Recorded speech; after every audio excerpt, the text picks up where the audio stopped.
మరో బ్రేకింగ్ కాంగ్రెస్ ఎమ్మెల్యేల తీరుపైన CLP meeting లో సీఎం రేవంత్ రెడ్డి సీరియస్ అయ్యారు. బీఆర్ఎస్ తో స్నేహపూర్వక సంబంధం పెట్టుకోవాలని చూస్తున్నారా అంటూ సీఎం రేవంత్ రెడ్డి ఎమ్మెల్యేలను ప్రశ్నించారు. అలా చేస్తే వచ్చే ఎన్నికల్లో బీఆర్ఎస్ మీపై పోటీ పెట్టదని భావిస్తున్నారా అంటూ క్వశ్చన్ చేశారు.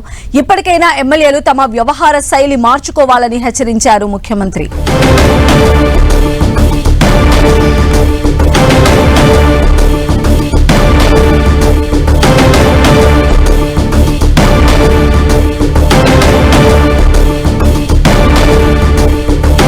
అసెంబ్లీలో అనుసరించాల్సిన వ్యూహాలపై మంత్రులు ఎమ్మెల్యేలకు సీఎం రేవంత్ రెడ్డి దిశానిర్దేశం చేశారు.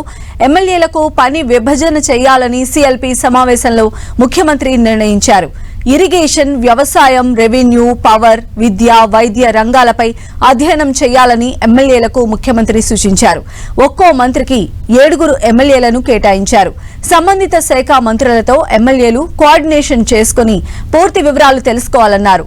బడ్జెట్తో పాటు అప్పులపై శ్వేతపత్రం ప్రవేశపెట్టే విషయంపై ఆలోచిస్తున్నామన్నారు సీఎం రేవంత్ రెడ్డి.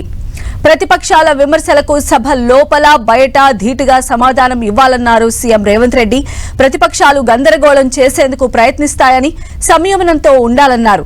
సభకు సభ్యులందరూ 100% హాజరు కావాలని సీఎం రేవంత్ రెడ్డి ఆదేశించారు. మంత్రులు తప్పనిసరిగా హౌస్లోనే ఉండాలన్నారు. ఏదో మొక్కుబడిగా సభకు వస్తామంటే కుదరదని హెచ్చరించారు.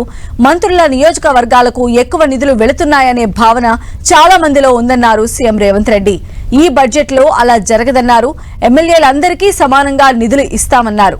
వచ్చే నెల 6 నుంచి జిల్లాల వారీగా సీఎం లంచ్ మీటింగ్ ఉంటుందన్నారు రేవంత్ రెడ్డి. జిల్లా ఎమ్మెల్యేలు, ఎమ్మెల్సీలు, ఎంపీలతో పాటు ప్రజాప్రతినిధులతో లంచ్ మీటింగ్లు ఏర్పాటు చేసుకుందామని చెప్పారు సీఎం రేవంత్ రెడ్డి. స్థానిక సమస్యలు, ఇతర అంశాలపై లంచ్ మీటింగ్లో చర్చించుకుందామన్నారు.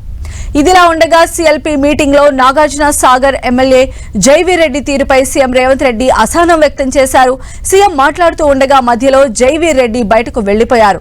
తాను మాట్లాడుతూ ఉండగా బయటకు వెళ్లడంపై జైవీర్ పైన సీఎం ఆగ్రహం వ్యక్తం చేశారు. క్రమశిక్షణతో ఉంటేనే ఫ్యూచర్ ఉంటుందని హెచ్చరించారు సీఎం రేవంత్ రెడ్డి.